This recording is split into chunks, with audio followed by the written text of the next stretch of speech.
More Silence is a work, obviously, and I'm using Matthew Jones's Silence Equals Death, or The Life Cycle of Contemporary Homosexual, which was first exhibited at Gertrude Street in 1991.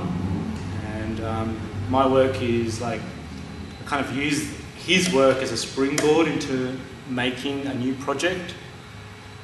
I didn't see his project, and what I'm basing the numerous activities that I've engaged with is the kind of the responses, the discourse that supports the work. And what I mean by that is, like, there's different things that support the presentation of a project, like the press release, the catalogue essay, the gallery, documentation, and all these things are used to then redraw another work. So, for example, from the catalogue essay that Matthew Jones wrote, he had footnotes, and from those footnotes I got the 4 texts that I used to then go on to interview 4 academics about these texts, asking these academics, where is this discourse now?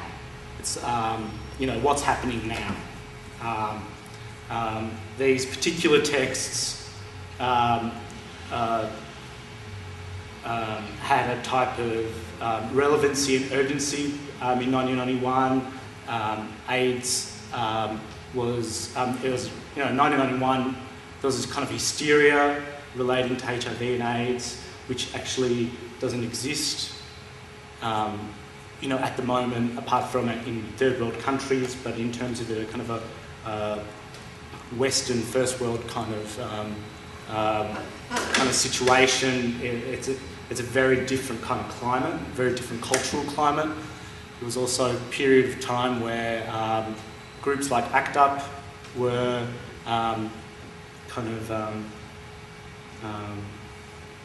engaging with ideas of how culture can kind of be kind of like an activist culture.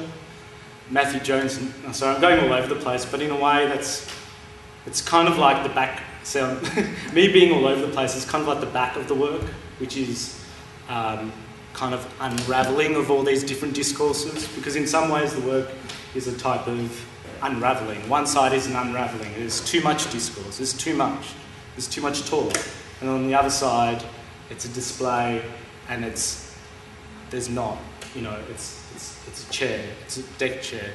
And so the other side is looking at this one particular work from lots of different vantage points. And so, I mean, I could keep going, I could keep grabbing that. Okay. But it's also that you use those, that you're sort of working in the area of the reception. I mean, but Matthew also positioned his project in a way about reception, and you're sort of taking that idea of reception and then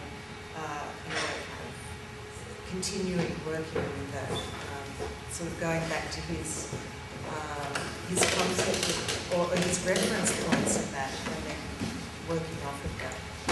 And I mean, you know, Matthew Jones understood the place of activism, and that place was that it's not within the gallery, and his show at Gertrude Street was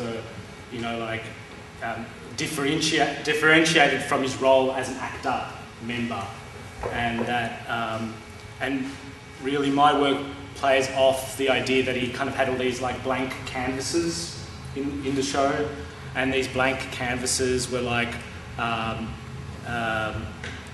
modelled or framed in a way that were single beds or hospital beds, and the hospital bed has now become a deck chair that is actually usable, as opposed to a reference to maybe say minimalism or to say the hospital bed.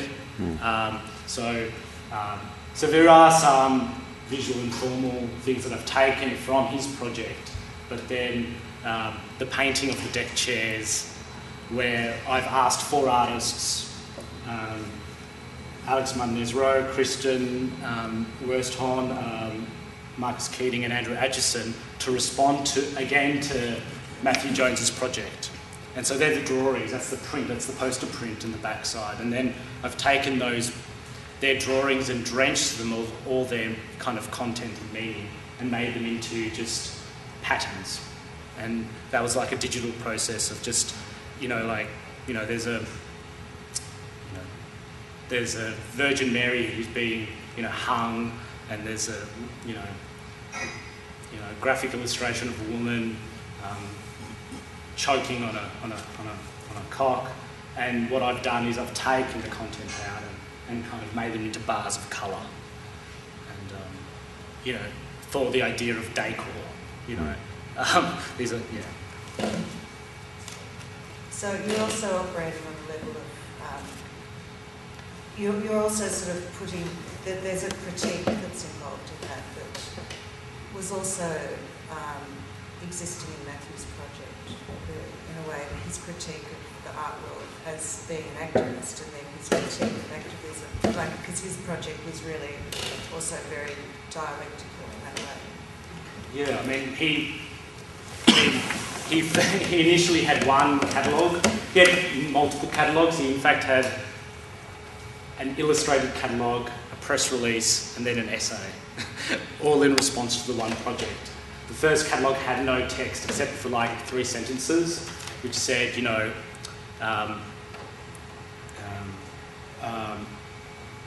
something like, we refused to speak because, God, I can't remember. Anyway, he refused to kind of articulate anything in the first catalogue because, of the way culture kind of controls language, and therefore he will just say nothing.